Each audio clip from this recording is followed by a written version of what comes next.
Agora, Elo, empreendedorismo na rede, com Douglas Martins, aqui na 316. Dicas de como superar os desafios de empreender em tempos de crise.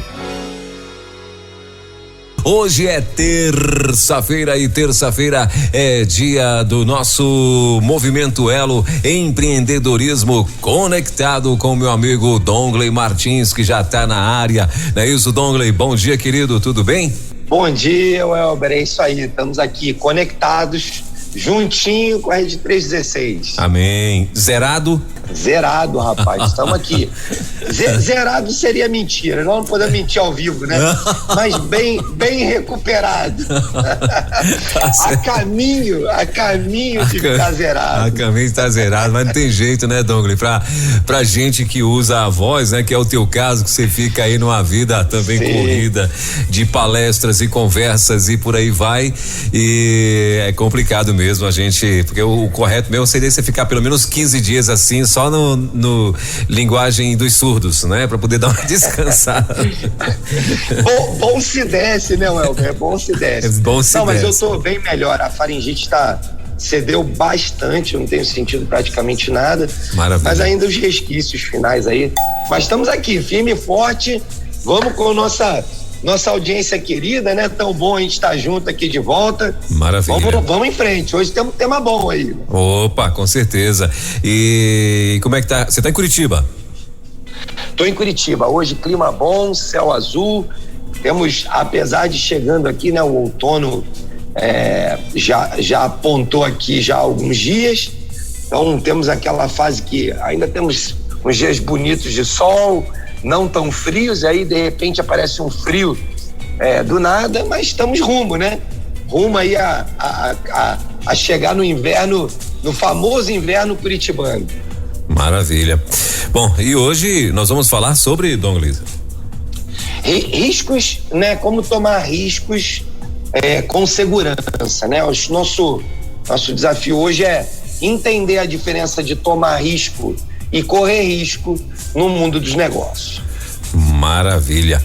Muito bem, então vamos lá, deixa eu já abrir espaço para você, até pra gente ganhar tempo, né? E poder ser mais abençoados hoje. Deixa eu abrir espaço já para você começar aí fazendo a sua introdução.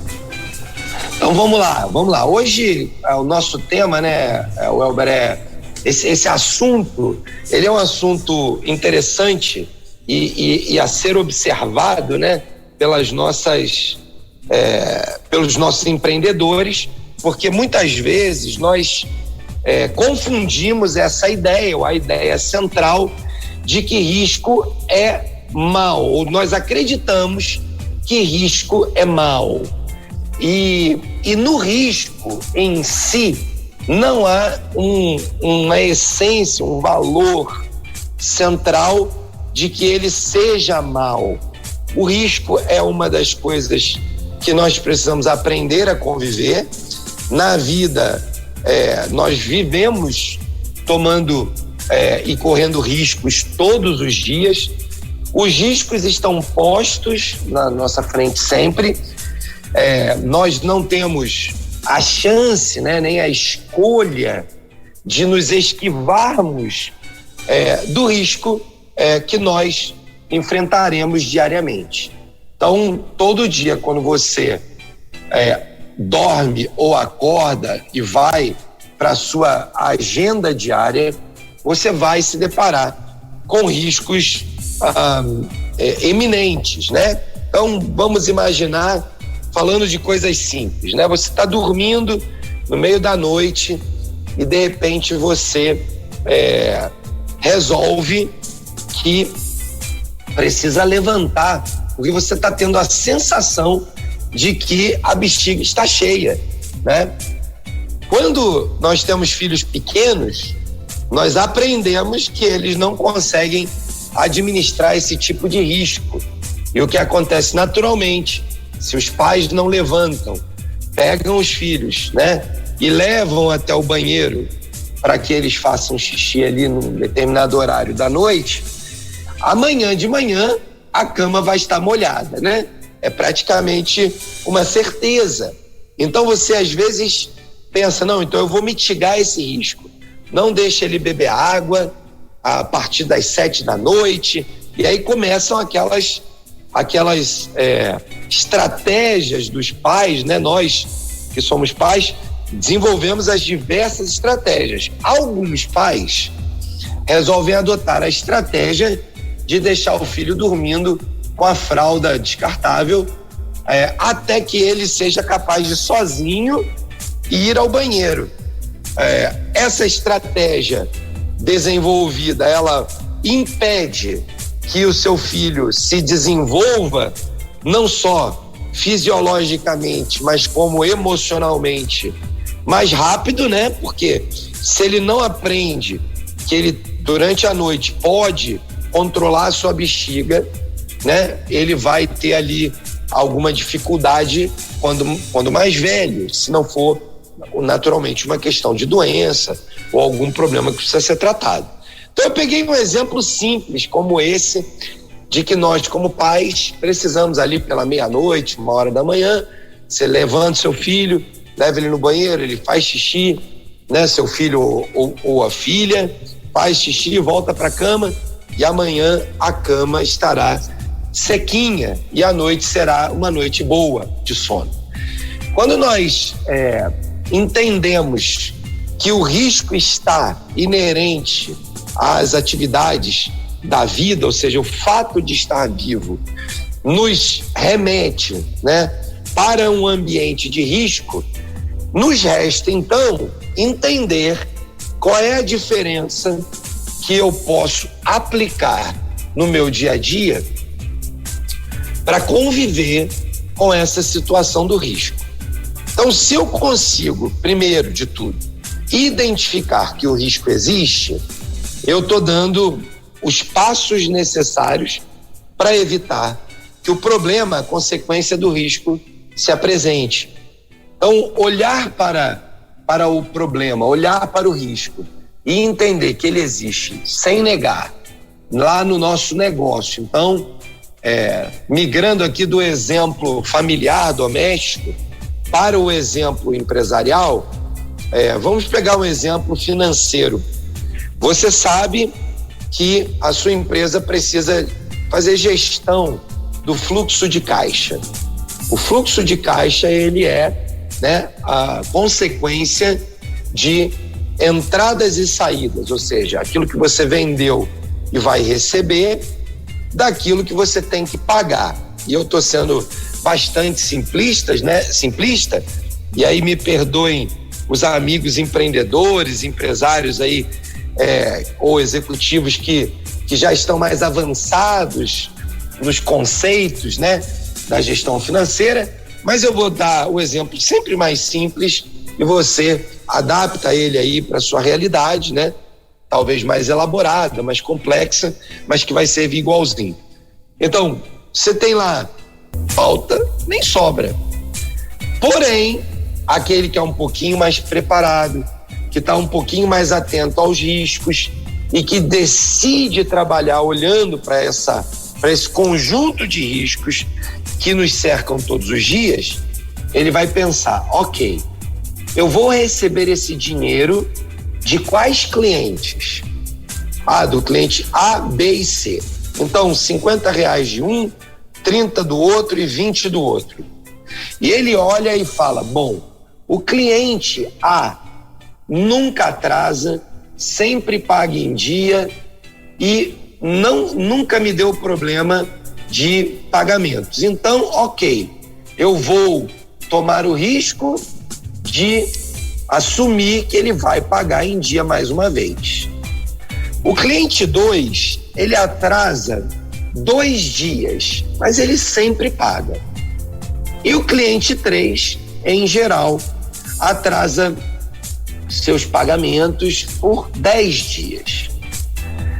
Veja como o cenário do risco, nesse caso bem simples, mudou completamente quando eu me debrucei um pouquinho a mais e apenas observei quem eram os clientes que eu tinha para pagar nesse dia. De modo que quanto mais eu me debruço no caso, quanto mais eu conheço as informações, tanto mais seguro será a minha tomada de decisão pelo risco, né? Ou pela forma com a qual eu vou enfrentar o risco. Nós vamos então agora, né, para o nosso texto bíblico. Eu separei aqui para hoje, na nossa conversa, o texto de Josué, capítulo 1, do versículo 1 ao versículo 9, quando a gente vai ver aqui então o relato da passagem, né, da morte de Josué e do chamado, da morte de Moisés, perdão, me perdoem aí, da morte de Moisés e do chamado de Josué para ser, né, então, o sucessor na liderança do povo e para que Josué então assuma ali aquele mandato, vamos chamar assim. Então o texto começa dizendo: sucedeu depois da morte de Moisés, servo do Senhor, que o Senhor falou a Josué, filho de Num, servo de Moisés, dizendo: Moisés, meu servo, é morto. Levanta-te, pois, agora, passa esse Jordão, tu e todo este povo, a terra que eu dou aos filhos de Israel. Eu vou parar aqui nesses 2 versículos por enquanto, porque só nesses 2 versículos tem uma centena de riscos que Josué precisava avaliar como é que ele conduziria nas suas decisões futuras. Bom, vamos começar aqui primeiro. Josué, diferentemente de Moisés, que nasce, né, filho dos escravos, dos hebreus, mas é recolhido ali no Nilo, todo mundo deve lembrar dessa história. Ele é criado na casa de Faraó, recebe a educação formal, toda a ciência, toda a cultura, todos os recursos financeiros, bélicos, de alimento, né? Moisés cresce naquilo que nós poderíamos chamar de berço de ouro. Moisés, então, conduz a sua vida ali até os 40 anos, ele descobre ali, né, todo o processo de mudança que Deus pretende fazer na vida dele. Ele vê a opressão do povo egípcio sobre o povo hebreu e fica chateado com aquilo, se mobiliza. Há uma luta com um soldado egípcio, ele mata o soldado, foge para o deserto, começa uma nova temporada na vida de Moisés, e assim então Deus constrói, né, 40 anos de vida dentro daquilo que nós poderíamos chamar de o conforto das melhores oportunidades. Depois mais 40 anos no deserto pastoreando ovelhas, tendo uma vida de intimidade com Deus, e Deus então talha Moisés para um ministério de libertação, e aí também você conhece a história. E Josué nasce nesse contexto de cativeiro. Josué, ao contrário, então, é um escravo que, quando Moisés liberta o povo, chama para próximo dele, começa a caminhar com Josué, e Josué então passa a ter uma escola prática, de olhar para Moisés e ver como Moisés lida com o risco das coisas. Ao longo dessa jornada, né, que Josué vê Moisés voltando até Faraó, né, ele não vê a cena, mas ele ouve a história, porque está ali na cidade, né? E Moisés então confronta Faraó durante 10 episódios, né? Como nós sabemos, as pragas. Josué, do lado de fora, vive essas pragas de forma prática, né? Como parte dos cidadãos que moravam naquela cidade. E então ele começa provavelmente a ouvir a história e fala: poxa, ó, Moisés está indo lá falar com o Faraó e pedindo para deixar o povo ir, e o que está acontecendo é que o Faraó não está deixando, Deus está manifestando. E ele começa então a conviver com aquelas histórias. Imagino eu que quando Moisés reúne a liderança do povo e fala: gente, pega tudo, pede pro vizinho aí da sua casa, o egípcio, para te dar comida, provisão, roupa, prata, ouro, que nós estamos indo embora. Josué viveu essa experiência também, como parte dessa liderança, e então, vendo Moisés, ele aprende uma série de coisas. Mas ele nunca tinha sido chamado a ser o responsável por tomar as decisões ou por tomar o risco. Então Moisés treina Josué como seu sucessor, prepara, constrói ali nele uma série de conhecimentos. Certamente Moisés deve ter tomado a decisão e assumido o risco de deixar Josué tomar algumas decisões ao longo desse período, né? Porque precisava fazer parte ali do processo de liderança, né? Vamos lembrar daquele episódio de Jetro, sogro de Moisés, quando ele ensina Moisés sobre estruturar um modelo de liderança para não ficar tudo centralizado nele. Então Josué recebe ali uma série de conhecimentos, de cultura, de informação, mas é diferente de ser o líder, né? Aquele que vai assumir de fato o risco e as consequências. Quando então morre Moisés, e Moisés chama Josué lá atrás, conversa com ele, né? E agora Deus se manifesta a Josué e chama ele e fala: cara, assume aqui essa posição. Há aí discussões teológicas, né, de qual era o número das pessoas que saíram ali do Egito naquele período ali no deserto. Cresceu, nasceu filho, o gado cresceu, as ovelhas cresceram, e há, né, especulações de que o número possa ser algo entre 3,5 milhões, 5 milhões de pessoas que estavam ali sendo lideradas por aquele grupo de líderes, né?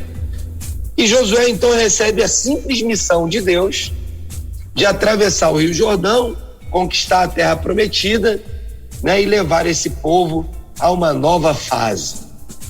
Pensa tudo o que significa isso: atravessar um rio, homem, mulher, criança, idoso, gado, galinha, boi, vaca, porco, tudo que tinha naquele contexto de cidade, de um povo que estava ali nômade, né, andando pelo deserto, vivendo naquele contexto ali, né?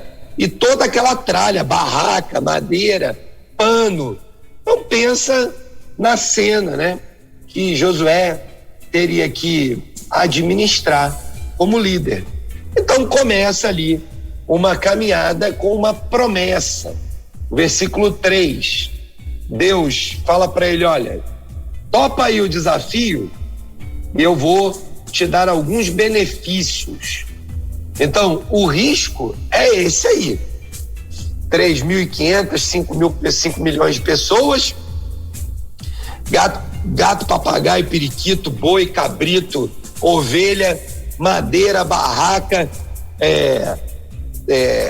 todas essas coisas inerentes à vida das pessoas, objetos, panela, vasilha, pote, cerâmica e por aí vai. Tenta imaginar o que tem numa cidade de 5 milhões de pessoas. Se você mora aí na sua cidade, pensa quantas pessoas tem, e agora pensa que esse povo tinha todo esse tamanho e estava ali, né, sendo guiado e liderado, e agora tinha tudo aquilo para levar para o outro lado do rio. Mas Deus dá para ele uma promessa, né, e dá para ele algumas benesses, alguns resultados, algumas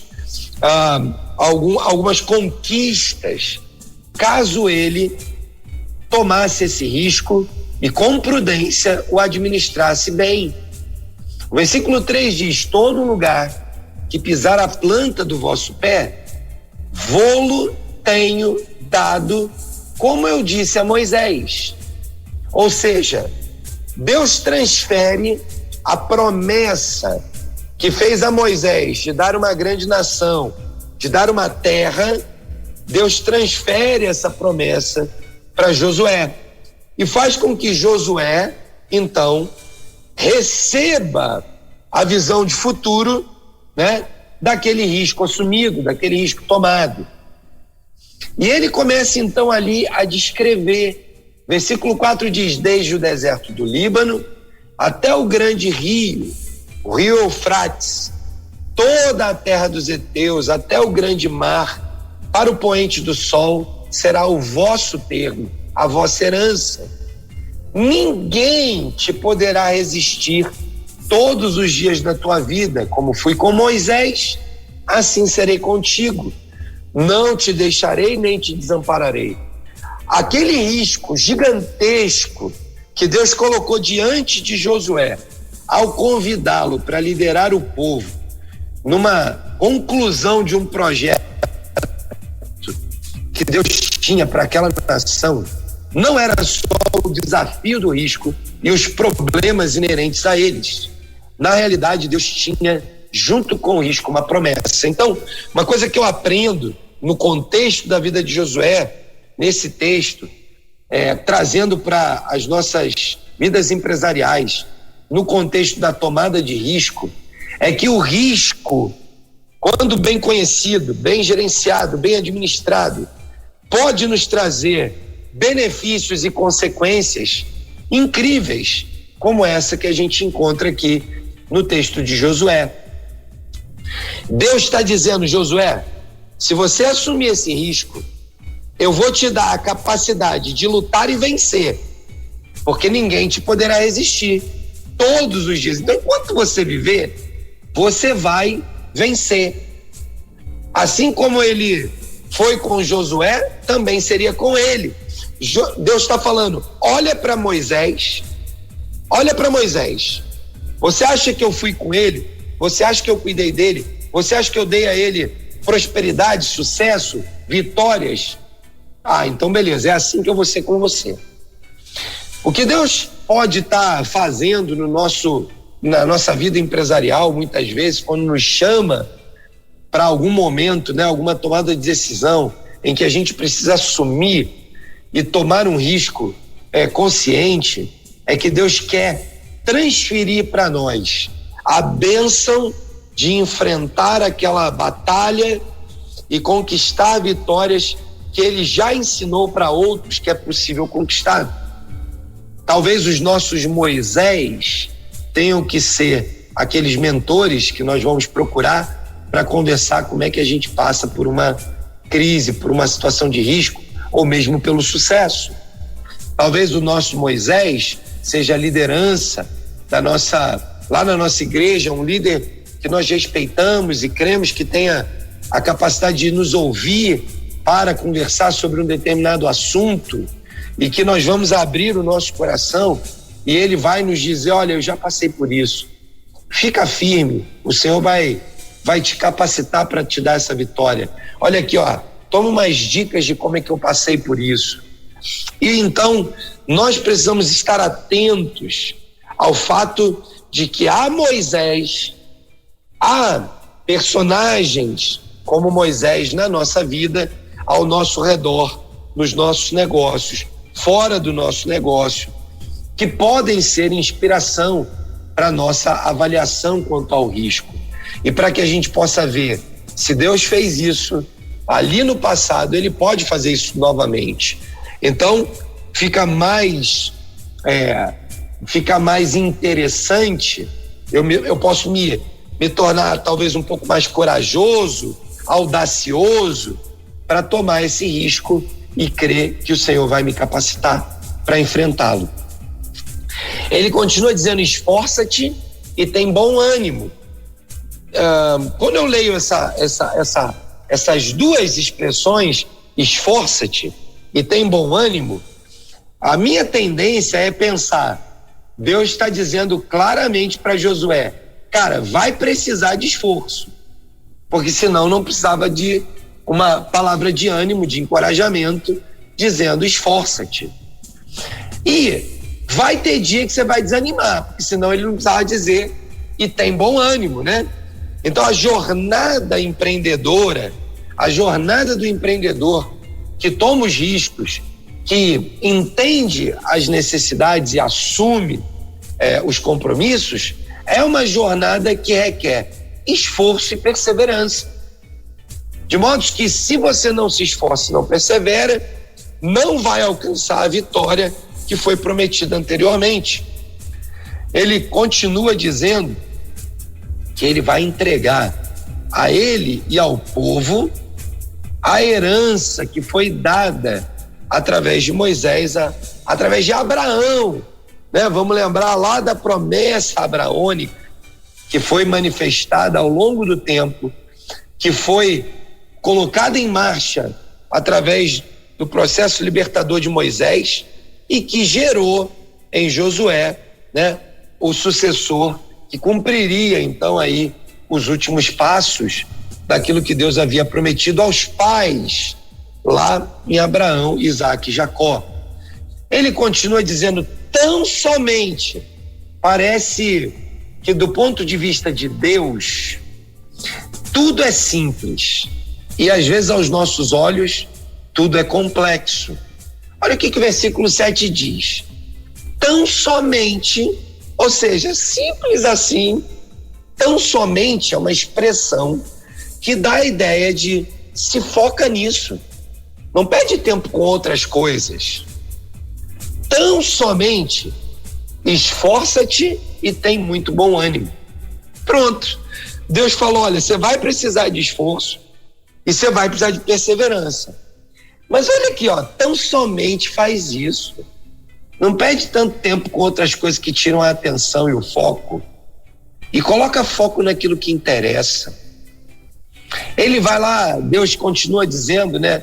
Tão somente esforça-te e tem bom ânimo para teres cuidado. Deus dá a receita de fazer conforme toda a lei que o meu servo Moisés te ordenou.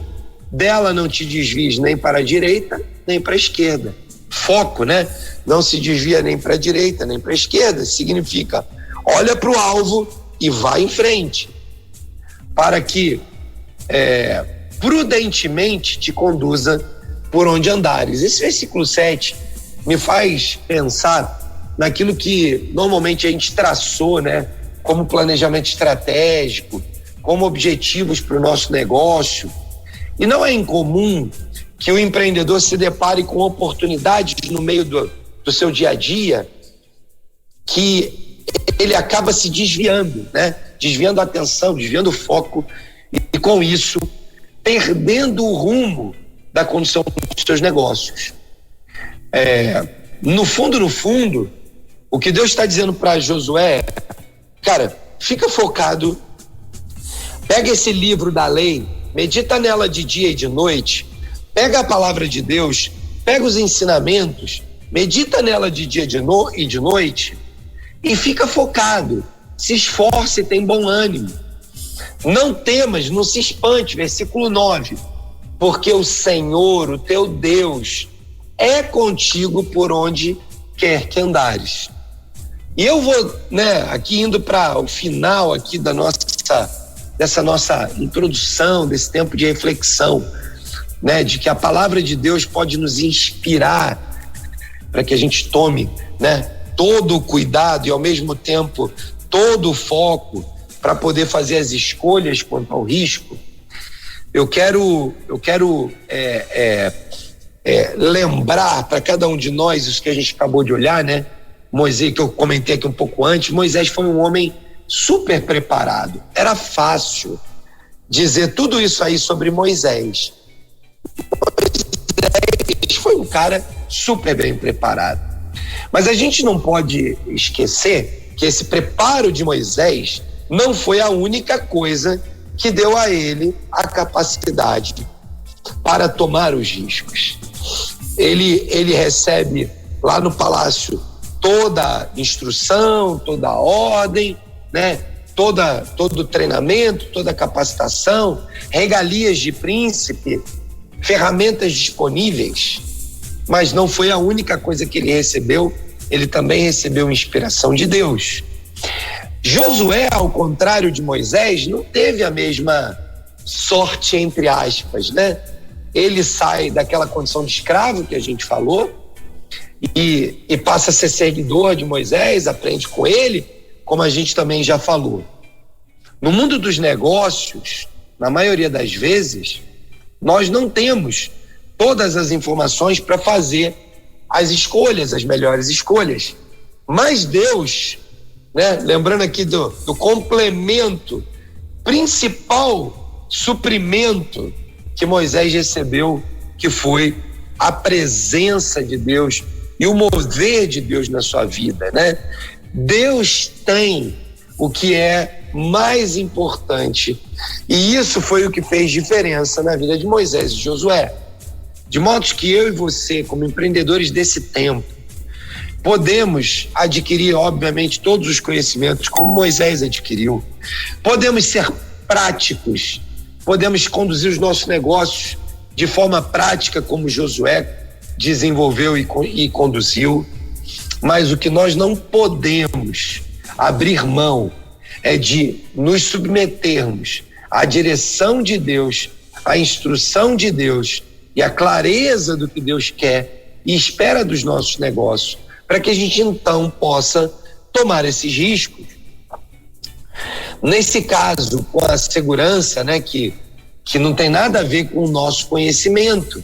Então, uma parte do processo guarda relação com o conhecimento adquirido, a experiência adquirida, mas uma parte da nossa decisão virá de buscar ouvir a voz de Deus, daquilo que Deus quer para os nossos negócios, para aquilo que Ele planejou para os dias futuros dos nossos negócios, né?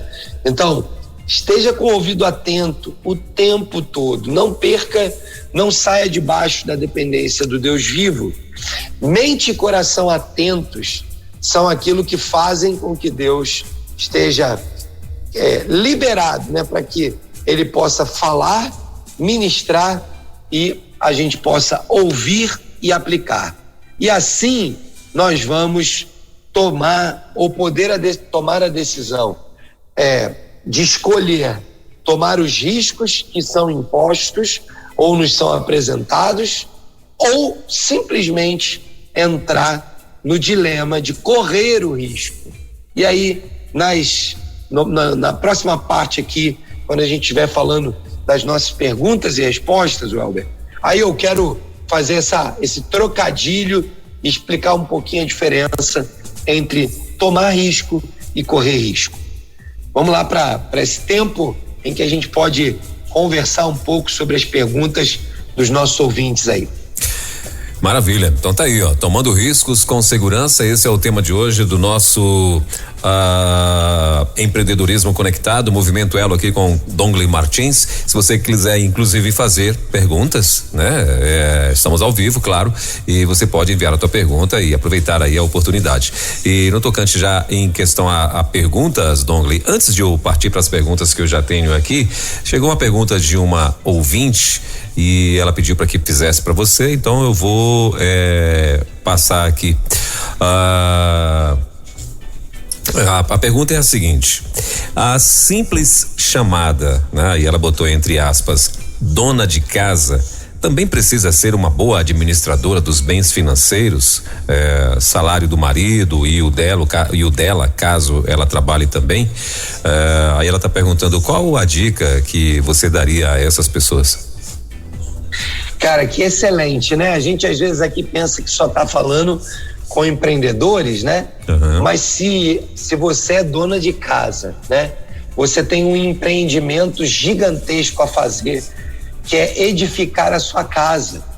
Provérbios diz que a mulher sábia edifica a sua casa e a tola com as próprias mãos a destrói.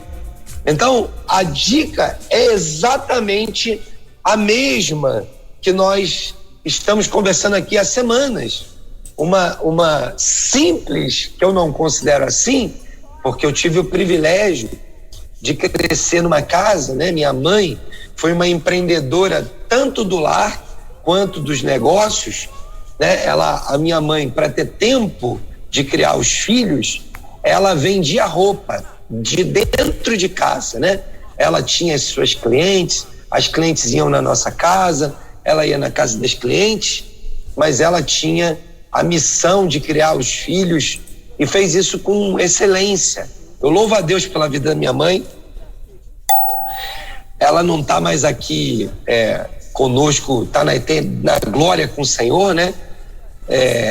Mas ela fez um trabalho incrível de empreendedora doméstica, né?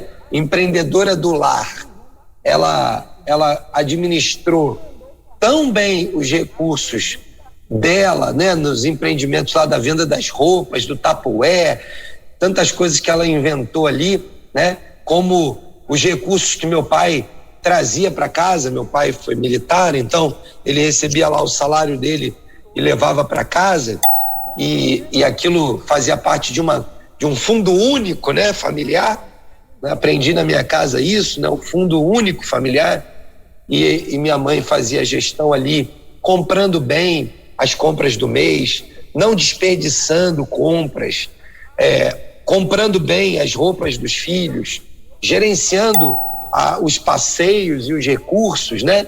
De modo que eu diria que uma mulher que tem o privilégio e a oportunidade de cumprir o papel de líder, né? De empreendedora do lar, ela tem uma missão tremendamente valorosa, não só diante do Senhor, mas diante da sua família. E não precisa se sentir em nada menor do que ninguém, né?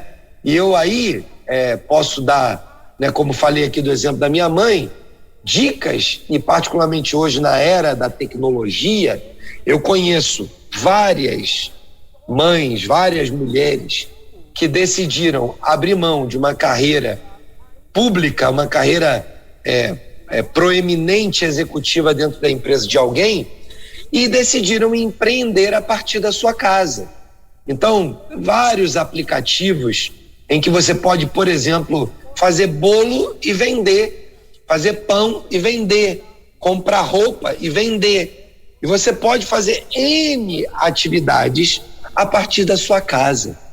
E conjugar a oportunidade, né?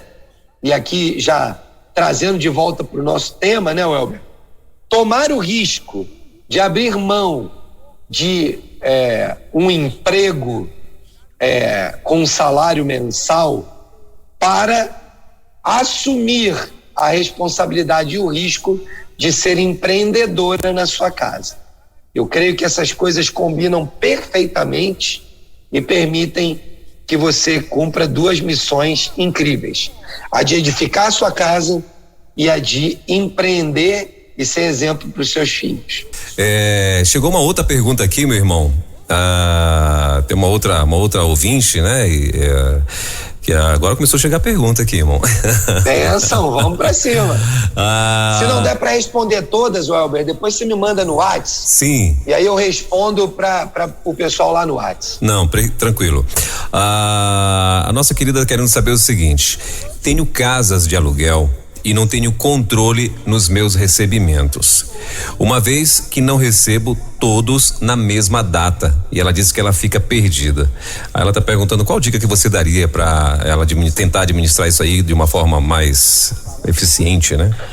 Ótimo. Corretamente. Olha, vamos lá, esse exemplo aí é um exemplo tremendo de risco, né? O risco de não receber o seu aluguel no prazo. Sim. Bom, se essa pessoa tem a possibilidade de colocar todos na mesma data, isso é o que as imobiliárias em geral fazem. Elas estabelecem lá uma ou duas datas que você pode escolher e você tem a sensação de que escolheu, mas no fundo ela direcionou para as datas que ela quer. Bom, se essa é uma possibilidade, escolha aí com seus inquilinos: olha, você pode pagar todo dia 10 ou todo dia 15. E aí ele escolhe entre uma das duas datas e ok. Essa é uma das possibilidades. A segunda possibilidade real, concreta, certamente nosso ouvinte tem um celular e no celular dela tem uma agenda. Então eu vou dar primeiro o exemplo digital, porque ele é mais prático. Depois eu vou dar o exemplo no papel. Então, no exemplo digital, pegue o seu cliente A, que paga todo dia 2, vai lá na sua agenda, né, no seu celular, e coloca lá uma agenda, programe uma agenda, como tem essa agenda do Google, por exemplo, né? Estamos aqui fazendo propaganda, mas tem N outras agendas, né? Coloque lá na sua agenda, dia 2, aí lá na agenda ele te pergunta, essa agenda é recorrente?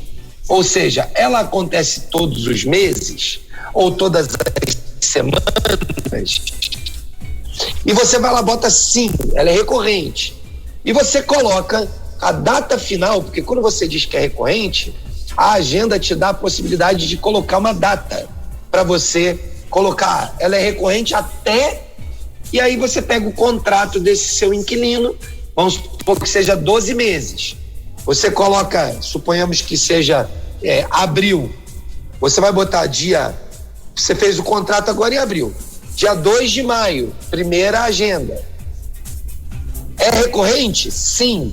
Até qual data? Até o dia 2 de abril, que vai completar as 12 parcelas.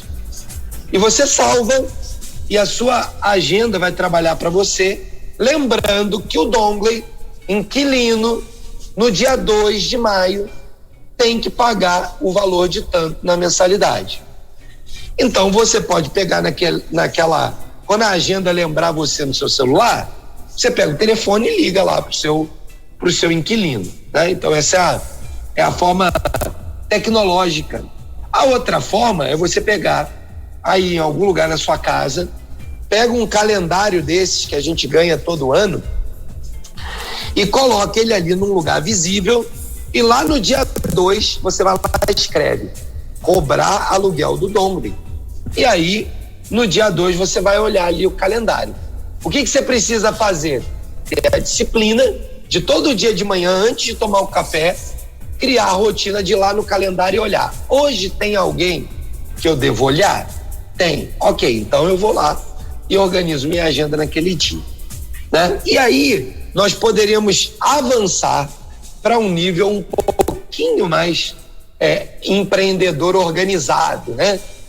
Talvez você tenha aí, se você tem uma empresa, né, de aluguel, uma empresa de locação, você pode emitir os boletinhos bancários, já aqueles 12 boletos do ano, grampeia e entrega na mão do seu inquilino, fala, olha, esse aqui é o carnezinho desse primeiro ano, né?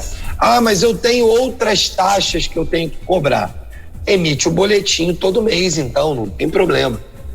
Tem várias maneiras, Welber, eu espero ter contribuído aí com a minha amiga, né, a nossa ouvinte aí que trouxe essa pergunta. Maravilha, isso é bacana, né, Dongley, porque às vezes quando você tem uma certa renda fixa e não consegue vê-la, isso às vezes dá uma agonia, né? Essa ouvinte, essa nossa amiga, ela fez o mais difícil, o que para todo mundo é mais difícil, que é construir renda passiva. Ela tem os imóveis para alugar, né? Enquanto muita gente não tem renda passiva. Sim. Por outro lado, precisa se organizar para evitar perder a sua renda, né? É bem isso aí. Maravilha. Então vamos lá, então vamos às nossas perguntas aqui, Dongley. A primeira pergunta, no caso das que eu já tinha aqui, né, formuladas, está dizendo o seguinte: parte exatamente do tema do programa. Ou seja, qual a diferença de responsabilidade e consequência entre tomar risco e correr risco? Muito legal, muito legal. Eu falei que ia comentar esse trocadilho, né? Então, vamos imaginar o seguinte.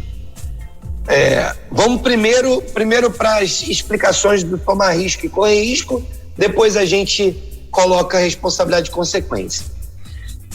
Se eu dissesse para você, Welber, é o seguinte: vai lá e toma da mão daquela criança aquele doce. O que eu estou dizendo?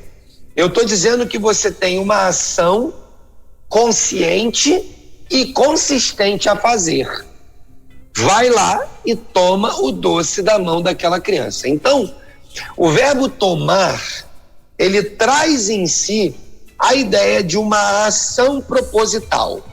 Algo que eu faço conscientemente e com intencionalidade. Agora, se eu disser para você, Welber, pega o seu tênis e sai correndo aí pela rua, e quando, você se cansar, você volta. Você pode escolher qual caminho que você vai correr? Pode. Você pode escolher quanto tempo você vai correr? Pode. Você pode escolher qual tênis você vai colocar? Pode. Ou seja, eu não te dei a missão clara de ponha o tênis tal, saia na frente do seu prédio, vire à direita, dê uma volta na quadra e pare na frente de volta. Eu não dei uma missão definida e clara, Eu apenas disse para você, saia e corra.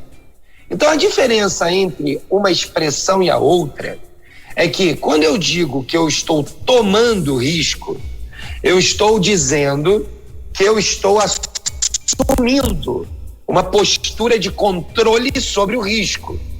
Eu estudei, eu avaliei, eu medi, eu vi as consequências e agora já estou trazendo a consequência para dentro. Eu analisei e sei que as consequências desse risco são passíveis de administrar.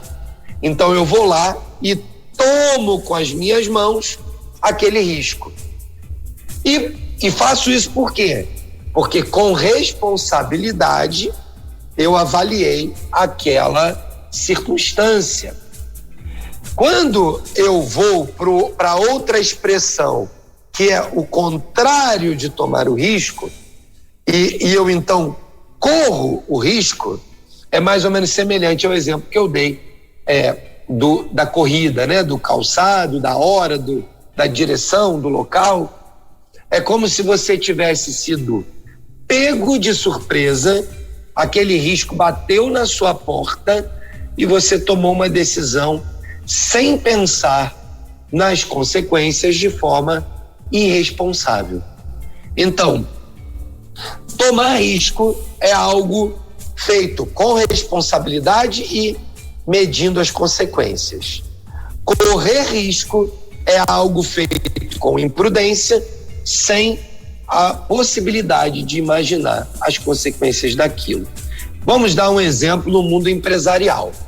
Se aparece alguém na sua empresa dizendo vamos vender para uma empresa, que é algo normal do dia a dia das empresas, e você simplesmente, sem avaliar quem é a empresa, sem tirar um Serasa dela, sem saber se ela é boa pagadora, vamos lembrar do exemplo do fluxo de caixa que eu dei ali, Como é que você vai vender para essa empresa sem avaliar nada? Você vai correr o risco de ter um cliente inadimplente na sua empresa. Agora, quando você analisa esse cliente e fala, opa, o Serasa dele é bom, a ferramenta de análise de crédito que você usar, qualquer que seja ela, é boa, esse cliente está há 10, 15 anos no mercado, é uma empresa tradicional, os clientes que ela atende são bons clientes, opa, ele está passando por uma dificuldade momentânea por causa da pandemia, por causa da Covid, por causa disso ou daquilo outro, mas ele tem uma história que é uma história saudável. Ok, eu vou tomar esse risco, eu vou pegar pela minha mão o risco de saber que esse cliente está passando por um momento difícil, mas o histórico dele é favorável, ao invés de simplesmente correr o risco e entrar na venda sem avaliar e aí descobrir ali na frente que esse cliente estava numa situação falimentar e que você perdeu tudo. Então, um exemplo simples da diferença entre tomar o risco e correr o risco. Para mim, essa é a grande diferença. E aí, tomar risco é agir com responsabilidade, avaliando as consequências. Correr risco é agir de forma irresponsável, sem medir as consequências, Valber. É por aí. Eu acho que essa é a análise que nós precisamos fazer para assumir essa posição de tomadores de risco, porque não tem outro jeito, você precisa tomar risco todo dia. Maravilha. A segunda pergunta aqui, Dongley: como evitar que o meu time tome atitudes irresponsáveis com relação a riscos, especialmente aqueles riscos tomados sem a ciência do dono da empresa?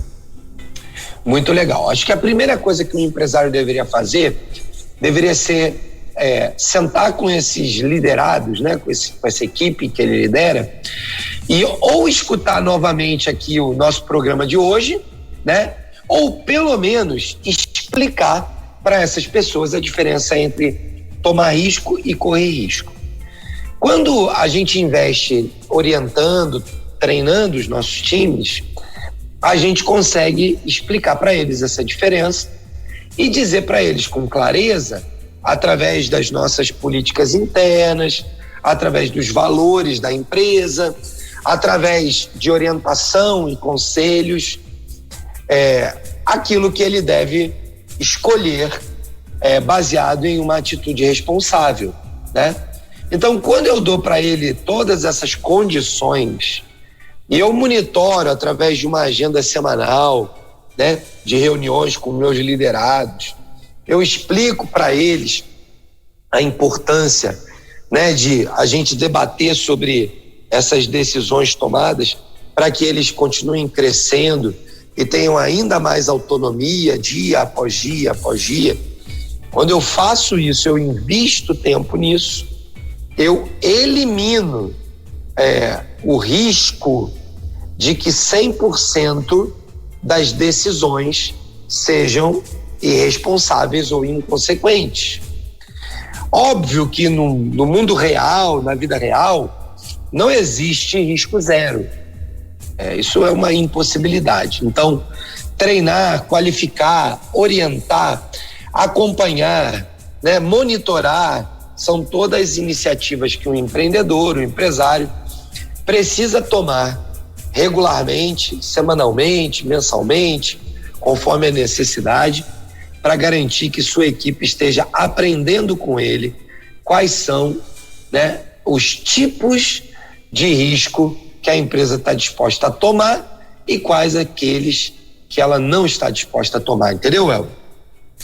Muito bem, agora são 11h05, Dongley. Ainda tem mais uma pergunta aqui para você.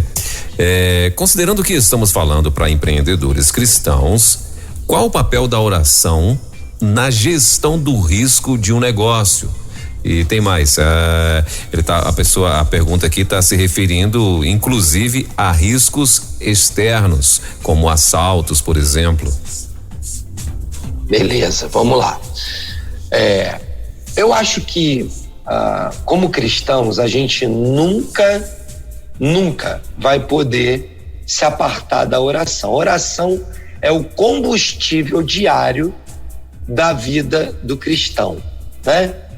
O empresário cristão, na minha ótica, ele precisaria orar 2 vezes mais do que o não empresário cristão, né? Ou daquela pessoa que não é empreendedora. Já discutimos aqui amplamente sobre isso, sobre o fato de que nós precisamos conduzir os nossos negócios debaixo da direção de Deus. E eu não conheço um outro jeito de ouvir a voz de Deus a não ser através da leitura da palavra e da oração, né? E obviamente que em algumas manifestações de Deus através de dons que ele vai manifestar na vida de outras pessoas. Mas se a gente se concentrar na vida de oração e na vida de leitura da palavra, certamente o Senhor vai se revelar a nós. Então, eu entendo que o empresário, o empreendedor, ele precisa do hábito da oração diária. E aí, quando eu vivo a intensidade da oração, a disciplina da oração, a vida de oração, o Espírito Santo começa a ganhar espaço e liberdade para manifestar, através da nossa vida de oração, a direção, o direcionamento que ele quer dar nos nossos negócios.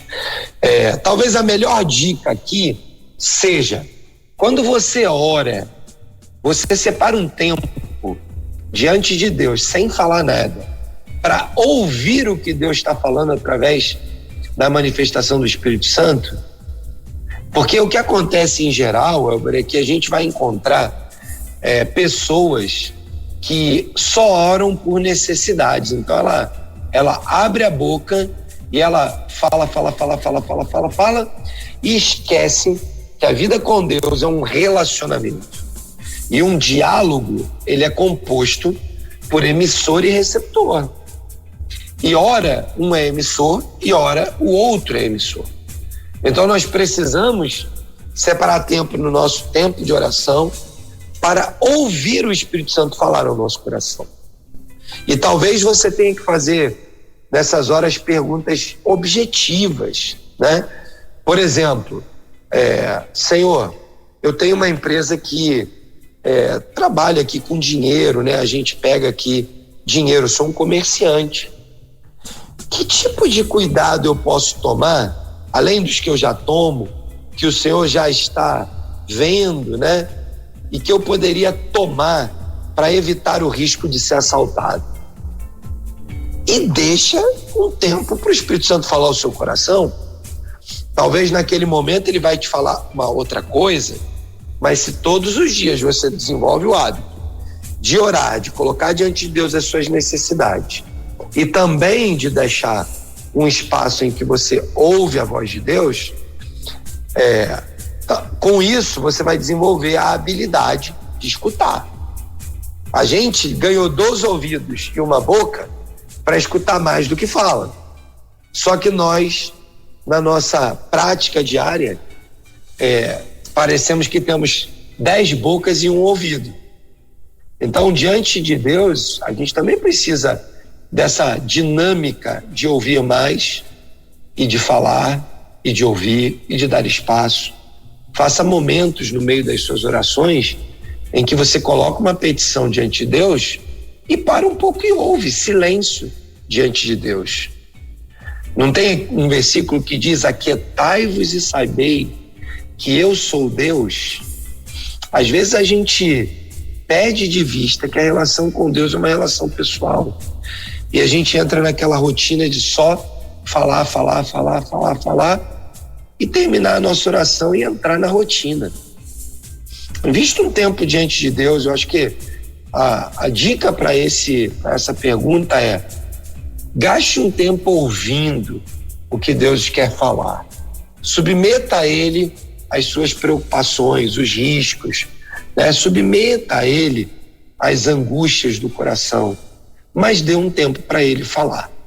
Eu encerro aqui, Elber, dizendo o seguinte: se nós não conseguimos ouvir o que Deus está falando através da sua revelação na palavra ou através da oração e da revelação do Espírito Santo, tem alguma coisa errada na nossa estratégia de comunhão, de relacionamento com Deus. Precisamos revisitar esse lugar, né? Porque o Espírito Santo quer falar todo o tempo conosco. Ainda que a fala seja: espera um pouquinho, não é hora de obter essa resposta, a gente precisa ter convicção de que o Espírito Santo está se revelando todo o tempo. Muito bem, agora 11h11 em Brasília, estamos aí nesse quadro de toda terça-feira a partir das 10 da manhã. A gente tem esse encontro marcado com o nosso querido Dongley Martins, Movimento Elo, empreendedorismo conectado aqui na Rede 316. Dongley, e na semana que vem, qual o assunto? Já temos ou não? Já. Semana que vem nós vamos trabalhar um pouco o tema performance. A gente ouve muito falar desse assunto, né? Equipes de alta performance. Eu quero produzir com muita performance, né? Mas às vezes a gente não entende muito bem a lógica da performance. Eu quero trazer então esse conteúdo da performance. Vamos trabalhar esse tema sob a ótica da administração baseada na performance. Nosso Deus é um Deus de alta performance, nos capacitou e nos orientou a vivermos uma vida de alta performance. né? Nós temos vários textos na palavra, particularmente eu gosto muito daquele que diz: todas as coisas que vierem às suas mãos para fazer, faze-a como para o Senhor. Eu poderia trocar nessa palavra, ou essa finalzinho da frase, faze-o com alta performance, porque o Senhor espera isso, né? Então, vamos discutir um pouquinho como que nós podemos utilizar princípios da palavra de Deus para discutir performance nos nossos negócios. Maravilha. E os frutos de alta performance com certeza são maravilhosos, né, Dongley? Semana que vem. Isso aí. Semana que vem, então, a gente vai estar falando então sobre alta performance. Dongley, obrigado, querido. Deus te abençoe. Bom demais. Você fique zerado 100%. Se cuida aí. E semana que vem, permitindo Deus, às 10 da manhã, estaremos juntos em mais um Movimento Elo Empreendedorismo Conectado. E para você que está nos ouvindo aí, corre lá, e se você ainda não conhece, acessa lá o site movimentoelo.org.br para você conhecer, e tem muita coisa boa ali nesse site. Você vai descobrir inclusive outros parceiros dentro dessa área que pode te ajudar muito, viu? Inclusive o pessoal que formulou perguntas, que enviou pra gente aqui, né? Conheça lá, que eu tenho certeza que vai ser bênção demais. Obrigado, Dongley. Valeu, Elber. Semana abençoada aí para você, para todos os nossos ouvintes. É terça-feira que vem. Assim permitindo o Senhor, estamos juntos. Valeu, bom demais, boa semana, até a próxima então. Amém. Valeu. Elo, empreendedorismo na rede, com Dougley Martins. Baixe agora os podcasts em nossa plataforma rede316.com.br. Dicas de como superar os desafios de empreender em tempos de crise.